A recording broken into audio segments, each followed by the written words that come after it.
안녕하세요. 모든 경기 종목을 다루고 있는 토서관입니다. 하루도 빠지지 않고 많은 경기들의 조합픽을 프리미엄 정보방에서 매일 공유하고 있습니다.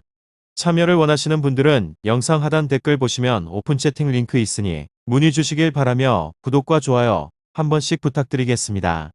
그럼 이번 경기 정보 시작하겠습니다. 웨일스 오스트리아 축구와 관련하여서 유럽 월드컵 플레이오프로 웨일스는 벨기에에 이어 조에서 2위를 기록을 하였습니다. 오스트리아는 네이션스컵 기록으로 플레이오프에 나서며 웨일스는 벨기에에 이어서 조에서 2위를 기록을 하면서 오스트리아를 만납니다.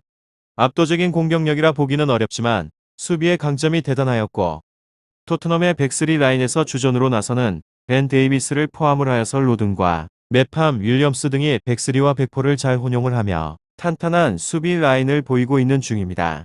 벨과 제임스가 이선에 나설 최전방에는 베테랑 스트라이커인 무어의 선발 출전이 예상이 됩니다.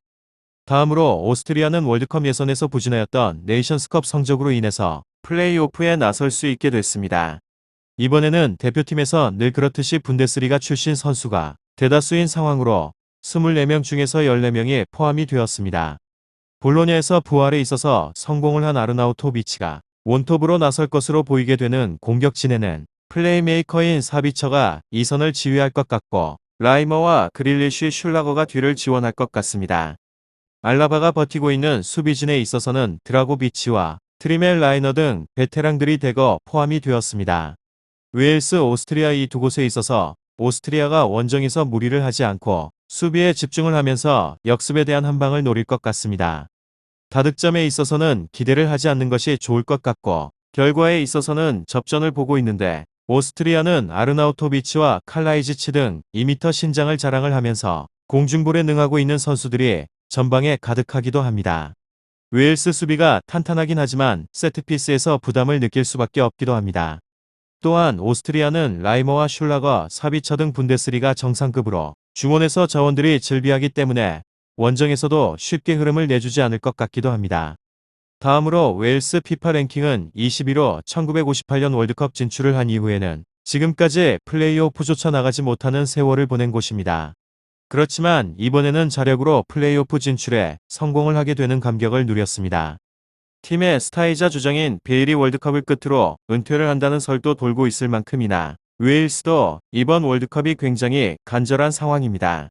이곳은 리그에서 부진을 하고 있기는 하지만 베일이 웨일스의 공격적인 핵심이라는 것은 누구도 부인을 하지 못할 상황으로 제인스도 베일이 빠지게 되었을 때에는 투톱의 일원으로 나와서 스피드를 살리게 된 공격을 보여주는 중입니다. 웨일스 오스트리아 축구 2위를 MG 앨런과 보좌를 하는 442 형태로 나올 것이 유력하기도 합니다. 다만 베일과 램지가 부상이 많은 것으로 유명세를 타고 있기 때문에 경기를 할 때까지 100%의 몸 상태로 나올 수 있을지는 지켜봐야 합니다. 이곳은 400에서 벤 데이비스의 쓰임새가 애매한데 물론 클럽팀에서는 300의 왼쪽 스토퍼로 나오고 있는 중이긴 하지만 레프트백에서는 두각을 드러내지 못했습니다. 심지어 벨라루스전에서는 포백의 센터백으로 나오기도 한 것으로 물론 빌드업 면에 있어서는 벨라루스전에서 70회의 패스를 했다는 점에서 합격점을 줄 수 있습니다. 다만 193cm의 아르나우토비치를 상대로 하여서 181cm의 키는 약점이 될 수 있기도 합니다. 191cm의 로든이 도움을 줄 수 있는 상황이긴 하지만 클럽에서 한 경기밖에 뛰지 않은 실전 감각이 발목을 잡을 수 있게 됩니다. 그리고 오스트리아 피파 랭킹은 30위로 네이션스 리그 성적 덕분에 편안하게 마지막 경기를 한 곳입니다.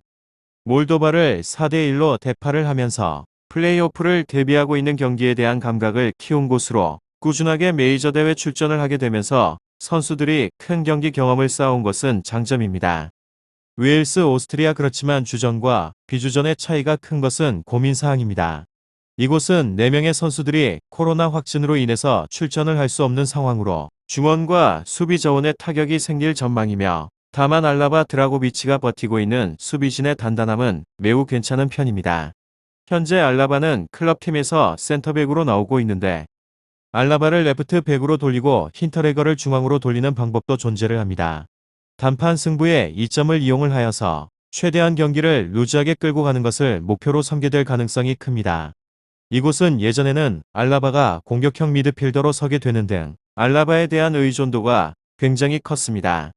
그렇지만 최근에는 자비처 아르나우토비치 두 선수에게 공격을 맡기고 난 후에 알라바는 안정적인 수비에 전념을 하도록 합니다.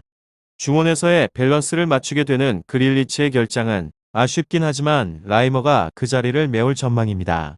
직전의 경기에서 아르나우토비치 자비처가 3개의 공격에 대한 포인트를 합작을 하여서 폼이 좋다고 볼 수 있는 상황입니다.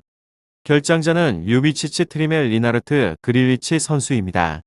마지막으로 웨일스는 유로 이후 치러진 7번의 A매치에서 3승 3무의 성적을 기록을 하면서 무패 흐름을 이어가는 중입니다. 오스트리아는 지난 몰도바와의 경기에서 4대 1대승을 기록을 하였고 그 이전 이스라엘전에서도 4대2 승리를 따냈습니다. 웨일스 오스트리아 축구 잘 알아보시고 좋은 결과 얻어보시길 바랍니다. 유익한 정보가 되셨다면 구독과 좋아요 한 번씩 부탁드립니다. 그리고 최종 조합과 정답치는 항상 프리미엄 정보방에서 항상 공유하고 있으니 참고해 주시고 이번 영상 마무리하겠습니다.